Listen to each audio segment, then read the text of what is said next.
ज्यादा बढ़ोतरी देखने को मिल रही है। इसके अलावा देश की अर्थव्यवस्था दोहरे अंक की तरफ जाती दिखाई दे रही है। कोविड काल में अर्थव्यवस्था जो सिकुड़ रही थी, कहीं उसमें कमी देखी गई थी, लेकिन अब अर्थव्यवस्था फिर से पटरी पर लौटती नजर आ रही है। विनिर्माण क्षेत्र में बात करें तो तेजी से सुधार देखने को मिल रहा है। साथ ही कोविड के बाद श्रमिक जो है वो तेजी से काम पर लौटे हैं। इस क्षेत्र में भी रोजगार बढ़े हैं और महिला श्रमिकों की जो है इसमें भागीदारी अब ज्यादा देखी जा रही है। साथ ही जीएसटी कलेक्शन में भी बढ़ोतरी देखने को मिल रही है। तमाम बातें अभी भाजपा की प्रेस कॉन्फ्रेंस में बताएगी। और यहाँ रुक रहे हैं छोटे से ब्रेक के लिए। आप देखते रहिए डीडी न्यूज।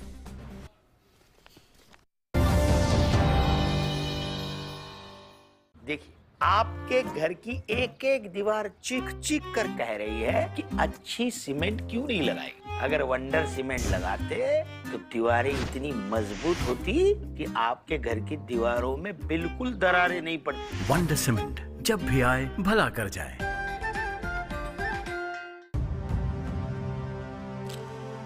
भारत की पोलियो से जीत की कहानी बड़े बड़े शब्दों में लिखी जाएगी, पर इस जीती हुई लड़ाई को कायम रखने के लिए हमें अपने प्रयासों को जारी रखना होगा, जब तक दुनिया से पोलियो का खतरा पूर्ण रूप से टल न जाए। खतरा है बरकरार, इसीलिए पोलियो की खुराक पिलाना है हर बार। 2 बूंद हर बार, पोलियो पर जीत रहे बरकरार।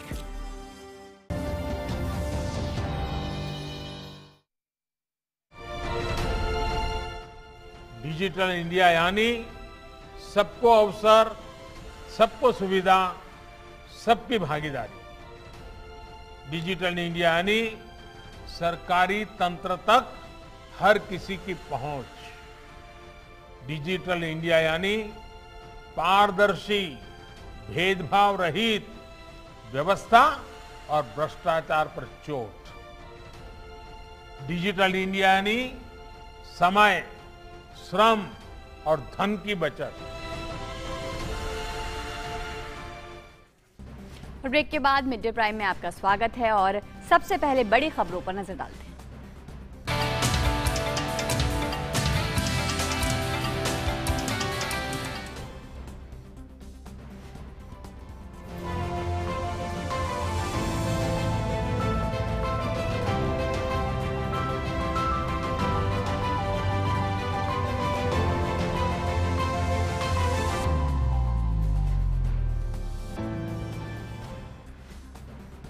प्रधानमंत्री नरेंद्र मोदी अमेरिका की 4 दिन की यात्रा पर आज सुबह वॉशिंगटन डीसी पहुंच गए हैं।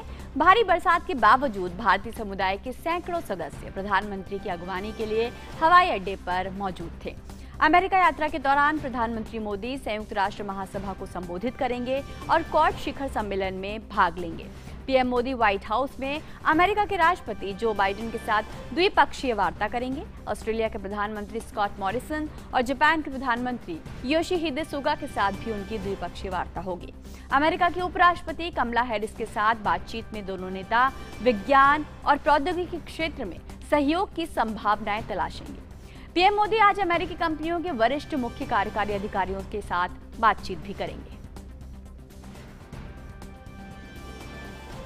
और प्रधानमंत्री नरेंद्र मोदी के अमेरिका पहुंचने पर वॉशिंगटन डीसी की फिजा भारत माता की जय और मोदी मोदी के नारों से गूंज उठी। भारी बारिश के बावजूद प्रधानमंत्री मोदी के स्वागत में वॉशिंगटन डीसी हवाई अड्डे के बाहर भारतीय समुदाय के लोगों का हुजूम उमड़ पड़ा। भारतीय समुदाय के लोगों ने उनका गर्मजोशी से स्वागत किया। जोरदार बारिश और तेज हवा भी उनके उत्साह और जज्बे को कम नहीं कर सकी। हाथों में तिरंगा थामे भारतीय समुदाय के लोगों का उत्साह आसमान को छू रहा था। प्रधानमंत्री ने उनके बीच पहुंचकर उनका अभिवादन स्वीकार किया। प्रधानमंत्री ने भीड़ में पहुंचकर लोगों से हाथ मिलाकर उनका उत्साहवर्धन किया।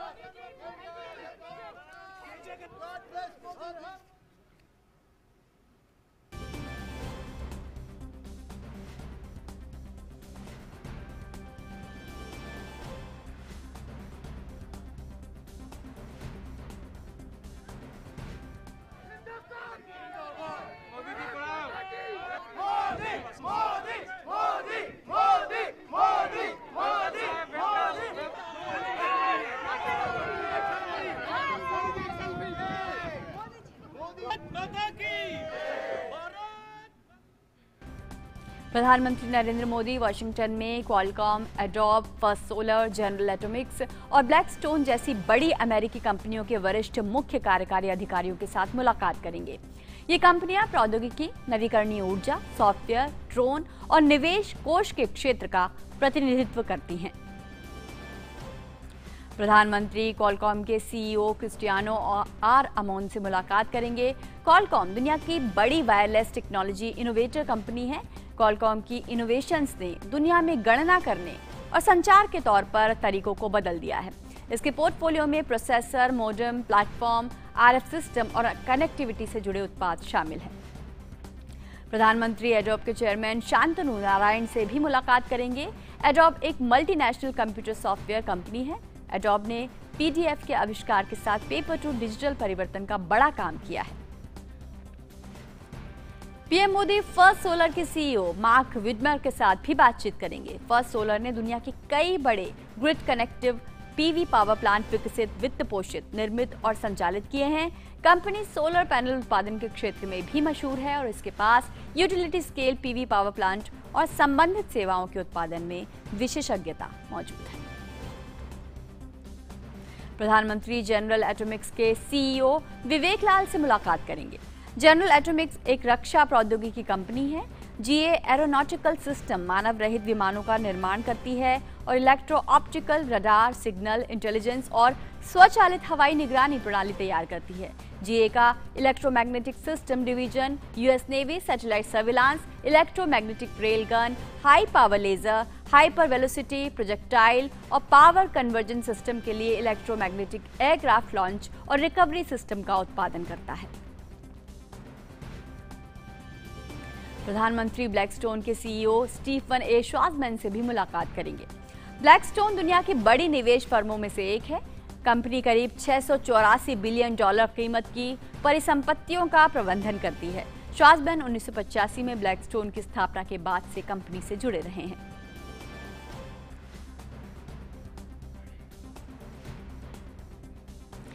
प्रधानमंत्री मोदी की अमेरिकी कंपनियों के कई वरिष्ठ मुख्य कार्यकारी अधिकारियों के साथ होने वाली बातचीत से पहले यूएस इंडिया बिजनेस काउंसिल की अध्यक्ष निशा देसाई बिस्वाल ने डीडी न्यूज से खास बातचीत की। विशेष बातचीत में निशा बिस्वाल ने कहा कि भारत वैश्विक आर्थिक सुधार और व्यापार और वाणिज्य को बढ़ावा देने में महत्वपूर्ण भूमिका निभा सकता है।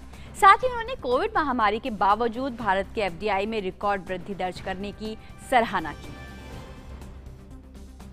प्रधानमंत्री नरेंद्र मोदी का अमेरिका दौरा कई मायनों में खास रहने जा रहा है। कॉर्पोरेट सेक्टर की नजरें भी इस दौरे पर रहने वाली कि आखिर क्या कुछ बड़े टेकअवेज निकल करके आ सकते हैं।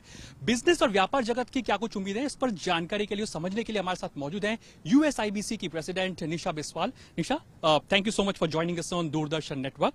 First of all, how do you look at prime minister Narendra Modi's leadership as far as boosting trade and investment between both the countries? Well, thank you so much. First of all, it's wonderful to see you again. And listen, I think that the Prime Minister has been very bullish on wanting to attract investment from the United States and all around the world, and for ensuring that India becomes a greater destination for investment, for trade between the United States and India. And I think some of the steps that he's taken throughout his tenure have been very important in rising confidence amongst investors in India. For example, just in recent weeks, we've had a number of PLI schemes that we hope will bring in more investment into India and encourage particularly key supply chains. But we've also seen policies like the ban on retroactive tax, which is very important for the investor community. I think the regulatory stability is a key aspect of allowing companies to make long-term investment in the country, and that regulatory stability is something that India can do much more to inspire confidence in areas like e-commerce and other areas as well that are going to be important for the future economy of India and for the future economic partnership between the United States and India. And also, last time Prime Minister Narendra Modi interacted with the corporate sector of USA in Houston. How far things have come from then? Because we have seen the COVID crisis also in between. So how far things have come from that time? Well, of course, since that Houston visit and then also the meetings on the margins of Donald Trump's visit to India, we, of course, have been living through just a massive impact of the coronavirus pandemic, the impact on India, on the United States, and on the global economy has certainly been a factor in the growth in FDI. I will say that despite the fact that we have had growth impacted by the COVID pandemic, we have seen sustained interest in FDI into India. And so that is a clear indication that while we have been trying to navigate the COVID impacted economy, that India continues to be a high degree of interest for investors in the United States and around the world. Also, when we talk about the reforms have been taken in back in India, it's about the PLI initiative, then of course drone policy.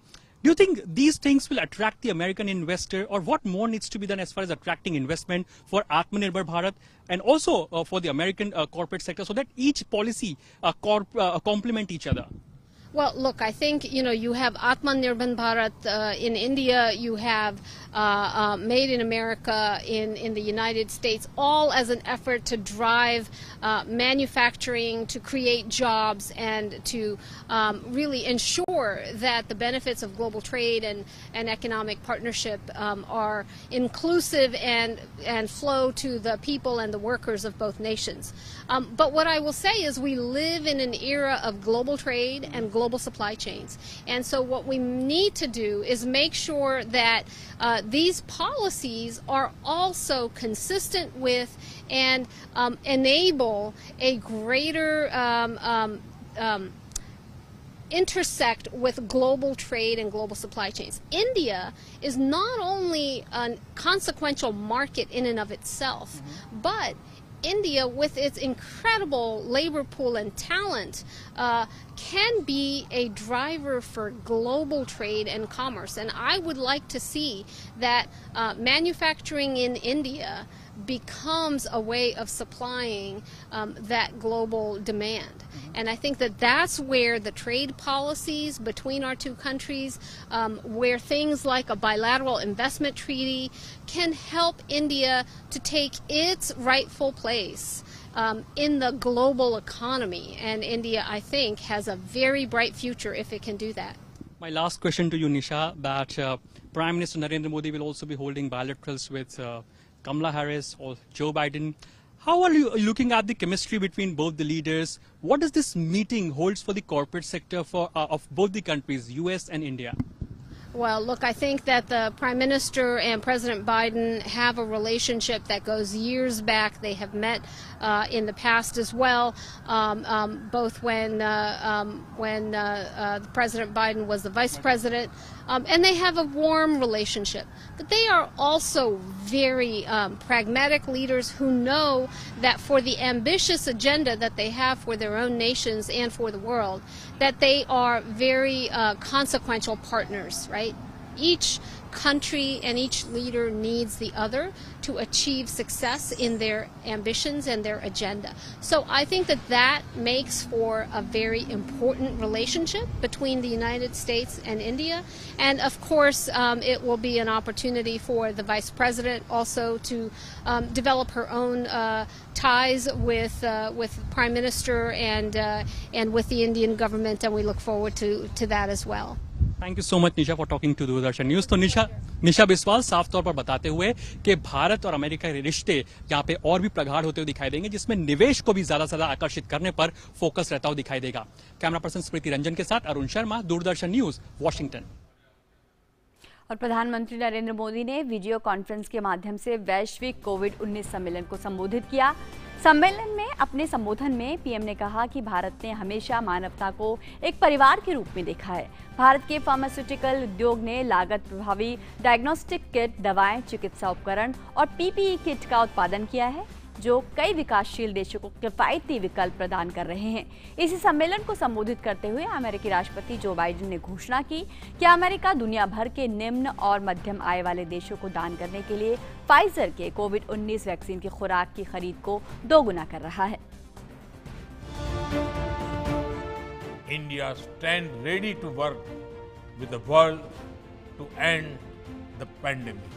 Video conference के जरिए global Covid शिखर सम्मेलन को संबोधित करते हुए प्रधानमंत्री नरेंद्र मोदी ने कहा कि कोरोना महामारी अभी खत्म नहीं हुई है और दुनिया के अधिकांश हिस्सों में अभी भी टीकाकरण होना बाकी है। इसलिए राष्ट्रपति बाइडेन की यह पहल सामयिक और स्वागत योग्य है। पीएम मोदी ने कहा कि भारत ने मानवता को हमेशा एक परिवार के तौर पर देखा है।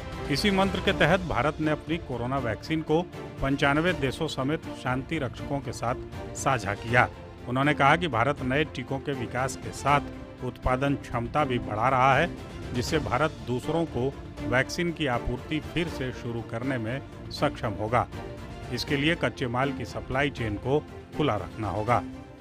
India's pharmaceutical industry has produced cost-effective diagnostic kits, drugs, medical devices, and PPE kits. These are providing affordable options to many developing countries. As our production increases, we will be able to resume vaccine supply to others too. For this, the supply chains of raw materials must be kept open. PM Modi ने कहा कि भारत दुनिया का सबसे बड़ा corona टीकाकरण अभियान चला रहा है। कुछ दिन पहले ही एक दिन में 2.5 करोड़ लोगों को वैक्सीन की डोज दी गई। ऐसा कोविन नामक अभिनव डिजिटल प्लेटफॉर्म के उपयोग के माध्यम से ही संभव हो पाया है। साझा करने की भावना में भारत ने कोविन और कई अन्य डिजिटल समाधानों को ओपन सोर्स सॉफ्टवेयर के रूप में स्वतंत्र रूप से उपलब्ध कराया है। Our grassroots level healthcare system had delivered over 800 million vaccine doses so far. Over 200 million Indians are now fully vaccinated. This has been enabled through the use of our innovative digital platform called CoWIN. प्रधानमंत्री ने कहा कि महामारी के आर्थिक प्रभावों को दूर करने पर दुनिया को ध्यान देने की जरूरत है। पीएम मोदी ने कहा कि वैक्सीन प्रमाण पत्रों की पारस्परिक मान्यता के माध्यम से अंतर्राष्ट्रीय यात्रा को आसान बनाया जाना चाहिए। India and the South Africa have proposed a TRIPS waiver at the WTO for COVID vaccines, diagnostic and medicines. This will enable rapid scaling up of the fight against the pandemic. We also need to focus on addressing the pandemic economic effects. To that end, international travel should be made easier through mutual recognition of vaccine certificates. America के राष्ट्रपति Joe Biden ने कहा कि Bharat, Japan और Australia के साथ हमारी quad साझेदारी 2022 के अंत तक वैश्विक आपूर्ति को बढ़ावा देने के लिए भारत में कम से कम 1 अरब वैक्सीन डोज का उत्पादन करने में मदद करेगा। Now we're working quickly to scale up vaccine manufacturing in other countries around the world. Our Quad partnership with India, Japan, and Australia is on track to help produce at least 1 billion vaccine doses in India. Joe Biden ने अमीर देशों से vaccine donation में और मदद करने की appeal की। उन्होंने कोरोना महामारी से जूझ रहे देशों को 500 मिलियन अतिरिक्त वैक्सीन दान देने का वायदा किया। ये तमाम दूर दराज तक आपकी जहां नजरें जाएं, ये सफेद झंडे यहां पर मौजूद हैं। ये अमेरिका का तरीका है उन लोगों को याद करने का जिन लोगों ने कोविड-19 महामारी के दौरान अपनी जान को गंवा दिया। चाहे अमेरिका हो या कोई भी देश हो, कोई भी नहीं चाहेगा कि कोविड महामारी की वजह से किसी की भी जान जाए। और यही वजह है कि अब फोकस पूरी तरह से वैक्सीनेशन को लेकर के है। वैश्विक नेताओं के कोविड समिट में बाइडेन ने कहा कि अमेरिका फाइजर बायोएनटेक से वैक्सीन की खरीद को डबल कर रहा है।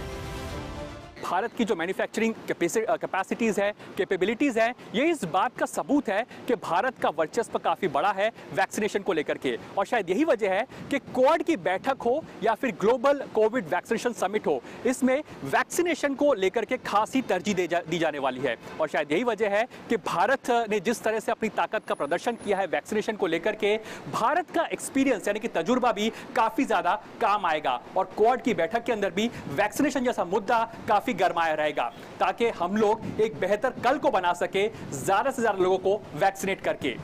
Arun Sharma, Doordarshan news, Washington DC. तो कोविड वैक्सीनेशन की राह पर भारत और अमेरिका का साथ आना पूरी दुनिया के लिए वाकई में राहत की खबर है। और यहाँ रुक रहे हैं एक छोटे से ब्रेक के लिए, आप देखते रहिए DD news. Minimum government maximum governance के सिद्धांतों पर चलते हुए सरकार और जनता के बीच, सिस्टम और सुविधाओं के बीच, समस्याओं और सर्विस के बीच गैप कम करना, इनके बीच की मुश्किलें खत्म करना और जन सामान्य की सुविधा बढ़ाना इस समय की मांग रहा है। और इसलिए डिजिटल इंडिया सामान्य नागरिक को सुविधा और उनके एम्पावरमेंट का एक बहुत सशक्त माध्यम है।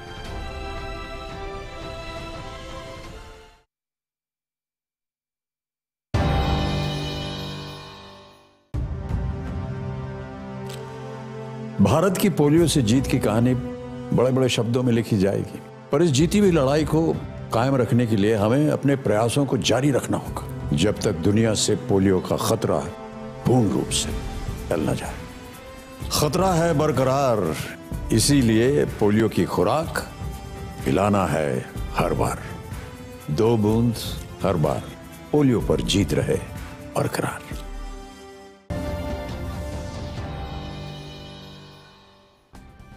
ब्रेक के बाद मिड डे प्राइम में आपका स्वागत है। अपनी अमेरिका यात्रा के दौरान प्रधानमंत्री कई अहम कार्यक्रमों में हिस्सा लेंगे। इसमें अमेरिकी राष्ट्रपति जो बाइडेन के साथ द्विपक्षीय बातचीत, क्वाड सम्मेलन में हिस्सा लेना और UNGA में उनका संबोधन शामिल है। प्रधानमंत्री की इस यात्रा की पूरी जानकारी देखिए इस रिपोर्ट में।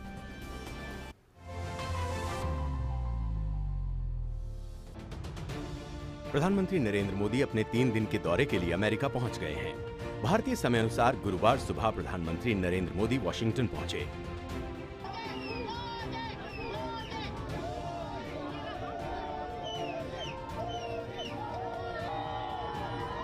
यहां पर भारतीय समुदाय ने पीएम मोदी का जबरदस्त स्वागत किया। कोरोना संकट काल के बीच प्रधानमंत्री नरेंद्र मोदी की बांग्लादेश यात्रा के बाद एशिया के बाहर ये उनकी पहली विदेशी यात्रा है।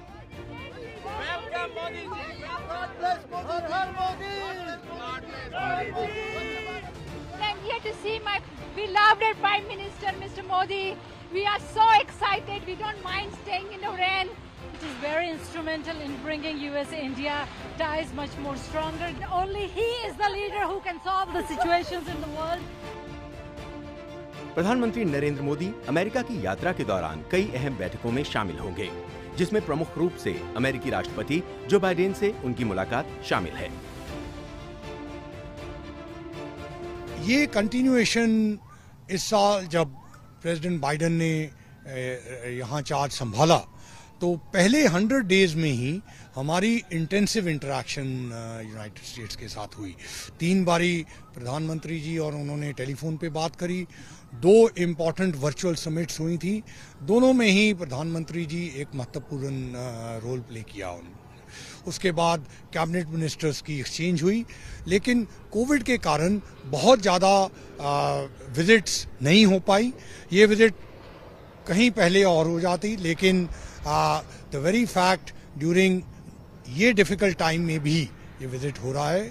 प्रधानमंत्री नरेंद्र मोदी की मुलाकात जब अमेरिकी राष्ट्रपति जो बाइडेन के साथ होगी तो कई द्विपक्षीय, क्षेत्रीय और वैश्विक मुद्दे चर्चा के केंद्र में रहेंगे। लेकिन इसके साथ ही प्रधानमंत्री नरेंद्र मोदी और अमेरिकी राष्ट्रपति जो बाइडेन का फोकस इस बात पर भी रहेगा कि कैसे दोनों देशों के बीच में व्यापारिक रिश्तों को और मजबूत किया जा सके। प्रधानमंत्री नरेंद्र मोदी ऑस्ट्रेलिया के प्रधानमंत्री स्कॉट मॉरिसन और जापान के प्रधानमंत्री सुगा से भी मुलाकात कर मजबूत द्विपक्षीय संबंधों का जायजा लेंगे। पीएम ने कहा कि मैं ऑस्ट्रेलिया के प्रधानमंत्री मॉरिसन और जापानी प्रधानमंत्री सुगा से मुलाकात करूंगा और संबंधित देशों के साथ मजबूत द्विपक्षीय संबंधों के बारे में तथा क्षेत्रीय एवं वैश्विक मुद्दों पर उपयोगी विषयों पर विचारों का आदान प्रदान किया जाएगा। पीएम ने कहा कि मैं अपनी यात्रा का समापन संयुक्त राष्ट्र महासभा में अपने एक भाषण के साथ करूंगा, जिसमें वैश्विक चुनौतियां, खासकर कोविड-19 महामारी, आतंकवाद से निपटने की आवश्यकता, जलवायु परिवर्तन और अन्य महत्वपूर्ण विषयों पर ध्यान केंद्रित किया गया है। On the 25th of September, the Prime Minister will be the first head of state or government to address the United Nations General Assembly at its 76th session. While addressing the UN General Assembly, the Prime Minister will dwell on the important issues including the regional situation, cross-border terrorism, global efforts to combat COVID-19 and climate change, and the need to reform multilateral institutions. प्रधानमंत्री नरेंद्र मोदी ने कहा कि उनकी यात्रा से America के साथ व्यापक वैश्विक रणनीतिक साझेदारी को मजबूत करने और भारत के रणनीतिक भागीदारों जापान और ऑस्ट्रेलिया के साथ संबंधों को मजबूत करने का अवसर प्रदान करेगी और महत्वपूर्ण वैश्विक मुद्दों पर सहयोग को आगे ले जाएगी। ब्यूरो इनपुट के साथ अरुण और सुधाकर दास की रिपोर्ट, डीडी न्यूज। प्रधानमंत्री अपनी अमेरिका यात्रा के दौरान क्वाड की बैठक में भी हिस्सा लेंगे। क्वाड की स्थापना साल 2007 में हुई थी। क्वाड भारत, अमेरिका, जापान और ऑस्ट्रेलिया के बीच अनौपचारिक रणनीतिक वार्ता मंच है, जिसका उद्देश्य इंडो पैसिफिक क्षेत्र में शांति और समन्वय स्थापित करना है। 24 सितंबर को होने वाली बैठक में पहले हुई बैठक के बाद की प्रगति की समीक्षा की जाएगी और साझा हित के क्षेत्रीय मुद्दों पर विमर्श होगा।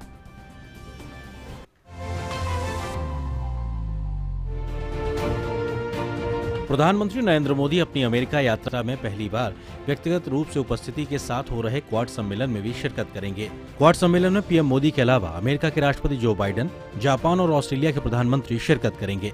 इंडो पैसिफिक में स्वतंत्रता, लोकतंत्र, शांति और समृद्धि के ध्वजवाहक के रूप में क्वाड एक बड़ा मंच है, जहां इन नेताओं की मुलाकात शुक्रवार 24 सितंबर को होगी।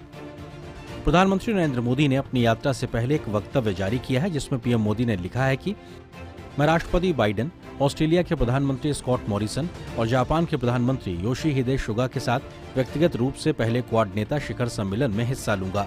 ये सम्मेलन इस वर्ष मार्च में हमारे बीच हुए वर्चुअल शिखर सम्मेलन के परिणामों की प्रगति के बारे में विचार विमर्श करने और भारत प्रशांत क्षेत्र के लिए हमारे साझा दृष्टिकोण के आधार पर भविष्य की गतिविधियों की प्राथमिकताओं की पहचान करने का अवसर प्रदान करता है। उल्लेखनीय है कि क्वाड समूह में अमेरिका, भारत, ऑस्ट्रेलिया और जापान शामिल हैं। अमेरिका क्वाड समूह की बैठक कर रहा है, जिसमें समूह के नेता हिस्सा लेंगे। इसके जरिए अमेरिका हिंद प्रशांत क्षेत्र में सहयोग और समूह के प्रति अपनी प्रतिबद्धता को प्रदर्शित करने का मजबूत संकेत देना चाहता है। मार्च में क्वाड देशों के नेताओं की पहली शिखर बैठक डिजिटल माध्यम से आयोजित हुई थी और लोकतांत्रिक मूल्यों के आधार पर मुक्त एवं समावेशी हिंद प्रशांत क्षेत्र को लेकर प्रतिबद्धता प्रकट की गई थी। क्वाड टीके आपूर्ति श्रृंखला, शिक्षा, जलवायु परिवर्तन और कनेक्टिविटी जैसे मुद्दों पर केंद्रित है। क्वाड मुक्त एवं समावेशी हिंद प्रशांत क्षेत्र एवं अंतर्राष्ट्रीय कानून के सम्मान का विचार रखता है।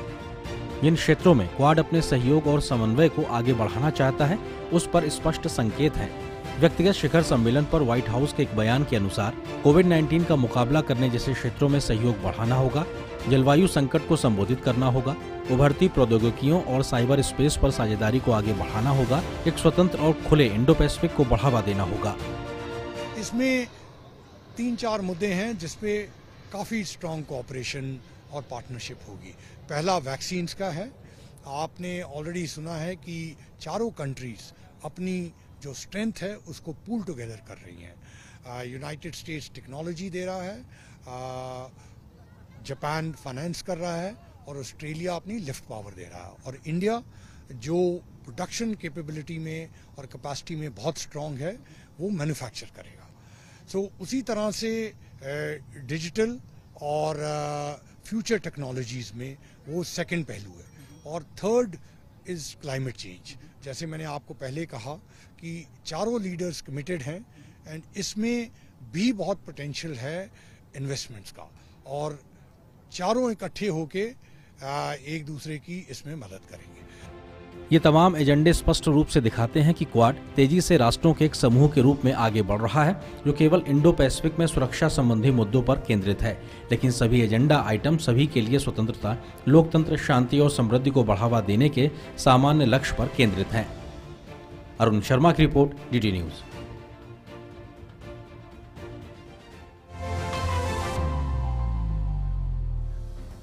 तो करते हैं अगली खबर का। विदेश मंत्री एस जयशंकर ने अफगानिस्तान पर G20 विदेश मंत्रियों की बैठक को संबोधित किया। उन्होंने ट्वीट कर कहा कि अफगानिस्तान में मानवीय जरूरतों की प्रतिक्रिया में अंतर्राष्ट्रीय समुदाय को एक साथ आना चाहिए। सहायता प्रदाताओं को निर्बाध, अप्रतिबंधित और सीधी पहुंच प्रदान की जानी चाहिए। आतंकवाद के लिए अफगानिस्तान की धरती का इस्तेमाल नहीं होने देने की तालिबान की प्रतिबद्धता को लागू किया जाना चाहिए। दुनिया एक व्यापक आधार वाली समावेशी प्रक्रिया की अपेक्षा करता है, जिसमें अफगान समाज के सभी वर्गों का प्रतिनिधित्व सम्मिलित हो। UNSC प्रस्ताव 2593 जो वैश्विक भावना को दर्शाता है, भारत की भागीदारी अफगान लोगों के साथ उसकी ऐतिहासिक मित्रता से प्रेरित होगी। तो आज मिड डे प्राइम में बस इतना ही, लेकिन प्रधानमंत्री के अमेरिकी दौरे से जुड़ी हर खबर आप तक पहुंचाते रहेंगे। फिलहाल हमारी पूरी टीम को दीजिए अनुमति। नमस्कार।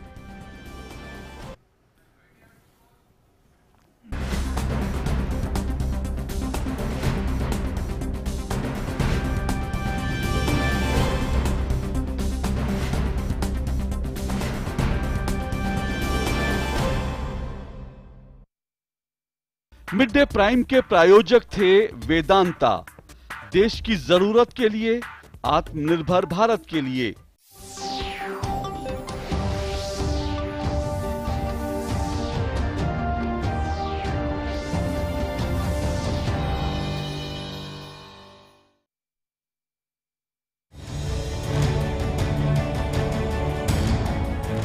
आज हम दिव्यांगता से जुड़े विशेष मेहमानों को लेकर आपके सामने हाजिर हुए हैं। उनका नजरिया ही काबिले तारीफ। शुरू में कई लोगों ने कहा, अरे डिसेबल लोग तो ट्रैवल करते ही नहीं है, तुम क्यों उनकी इतनी कोशिश कर रही हो। मुझे कई लोगों ने ये बोला है कि you gave me the best day of my life. खुद से प्यार कीजिए, खुद पे तरस करना छोड़िए और बाहर निकलिए, दुनिया को दिखिए।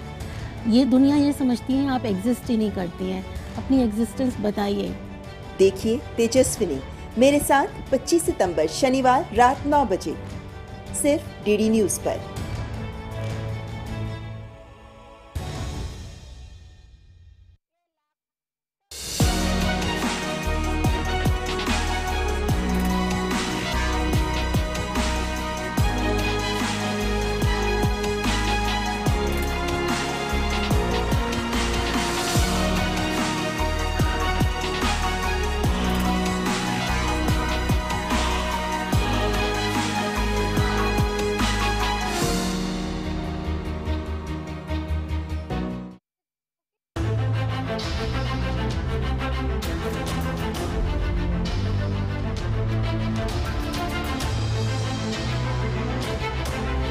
मन की बात। माननीय प्रधानमंत्री श्री नरेंद्र मोदी भारत की जनता से साझा करेंगे अपने मन की बात रविवार 26 सितंबर सुबह 11 बजे। आकाशवाणी के सभी केंद्र, सभी चैनल इसे प्रसारित करेंगे एक साथ। इसके अतिरिक्त दूरदर्शन के YouTube चैनल और प्रसार भारती के ऐप न्यूज ऑन एयर पर सजीव प्रसारण लाइव स्ट्रीमिंग के माध्यम से। तो याद रखें, रविवार 26 सितंबर सुबह 11 बजे मन की बात।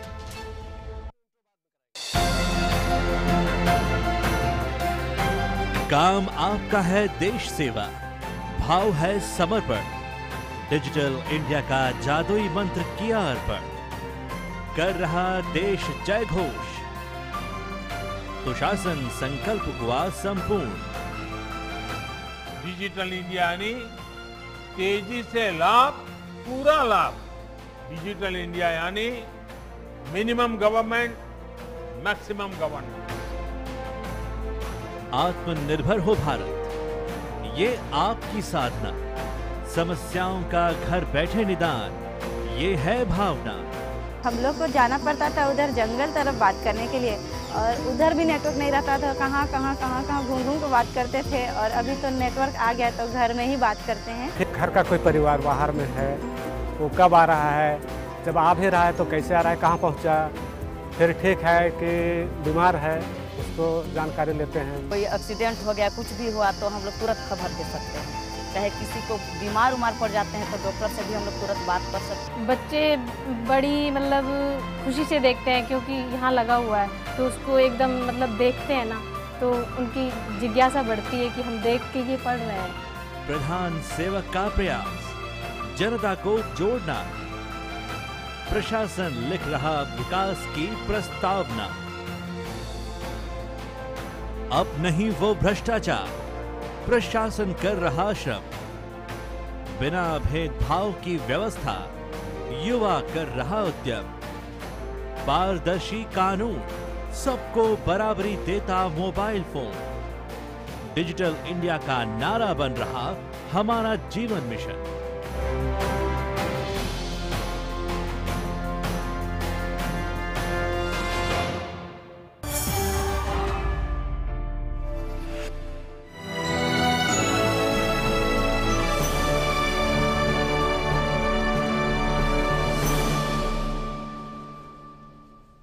नमस्कार, डॉक्टर स्पीक में आप सभी का स्वागत है। मैं हूं संतोष चौधरी। आज हम ऐसे मोड़ पर खड़े हैं जहां हमने कोरोना वैक्सीन में विश्व रिकॉर्ड बनाने का सिलसिला जारी रखा है और यही दिखाता है हमारी प्रतिबद्धता को। इसीलिए टीकाकरण के महाअभियान की सफलता के बाद अब देश के कई राज्यों में कोरोना नियमों का पालन करते हुए स्कूल भी खोले जा चुके हैं। संचारी रोगों पर कैसे अंकुश लगाया जा सकता है, कैसे वायरल और कोविड के बीच का अंतर समझा जा सकता है, इस पर चर्चा करेंगे। लेकिन कोरोना का संकट अभी टला नहीं है, संक्रमण अभी भी हमारे बीच है और ऐसे में जरूरी है कि हम सब सतर्क रहें क्योंकि थोड़ी सी भी लापरवाही घातक हो सकती है। इसके लिए आप हमारे इस कार्यक्रम में डॉक्टर स्पीक में आप हमसे सवाल भी कर सकते हैं। सवाल पूछने के लिए हमारा फोन नंबर है 011-233-87-031। अगर आप फेसबुक पर जाएं तो डीडी के फेसबुक पेज पर जाकर भी आप सीधा सवाल पूछ सकते हैं। तो चलिए शुरुआत करते हैं और सबसे पहले बात करते हैं देश में कोरोना के खिलाफ जारी जंग में सफलता के कई मुकाम हासिल किए जा रहे हैं और स्वास्थ्य मंत्रालय के अनुसार देश में पिछले 24 घंटे में कोरोना के 31,923 नए मामले दर्ज किए गए हैं। वहीं पिछले 24 घंटों के दौरान 31,990 लोग कोरोना से स्वस्थ हुए हैं। कोरोना से स्वस्थ होने की जो दर है वो 97.77% हो गई है। अब देश में कोरोना के सक्रिय मामलों की संख्या 3,01,640 रह गई है, जो कि अगर हम दिनों की बात करें तो 187 दिनों में सबसे कम है।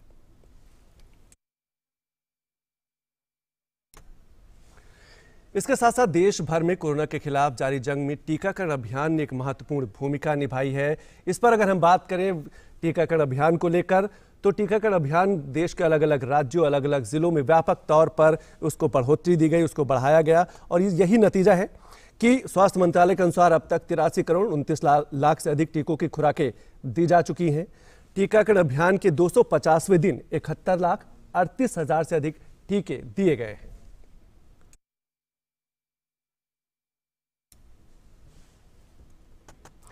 और भारत कैसे कोविड जैसे संकट में पूरे विश्व को मानवता का संदेश दिया है और संकट की घड़ी में विश्व के देशों के साथ खड़ा रहा, ये सब ने देखा। इसीलिए प्रधानमंत्री नरेंद्र मोदी ने वीडियो कॉन्फ्रेंसिंग के जरिए वैश्विक कोविड-19 सम्मेलन को संबोधित किया। सम्मेलन में अपने संबोधन में प्रधानमंत्री ने कहा कि भारत ने हमेशा मानवता को एक परिवार के रूप में देखा है। India stand ready to work with the world to end the pandemic.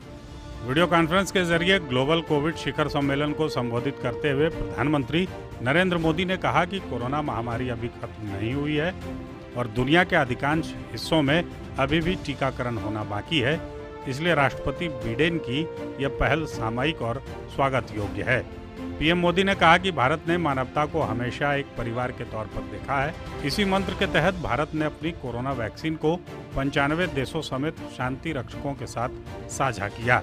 उन्होंने कहा कि भारत नए टीकों के विकास के साथ उत्पादन क्षमता भी बढ़ा रहा है, जिससे भारत दूसरों को वैक्सीन की आपूर्ति फिर से शुरू करने में सक्षम होगा। इसके लिए कच्चे माल की सप्लाई चेन को खुला रखना होगा। India's pharmaceutical industry has produced cost-effective diagnostic kits, drugs, medical devices, and PPE kits. These are providing affordable options to many developing countries. As our production increases, we will be able to resume vaccine supply to others too. For this, the supply chains of raw materials must be kept open. PM Modi ने कहा कि भारत दुनिया का सबसे बड़ा corona टीकाकरण अभियान चला रहा है। कुछ दिन पहले ही एक दिन में 2.5 करोड़ लोगों को वैक्सीन की डोज दी गई। ऐसा कोविन नामक अभिनव डिजिटल प्लेटफॉर्म के उपयोग के माध्यम से ही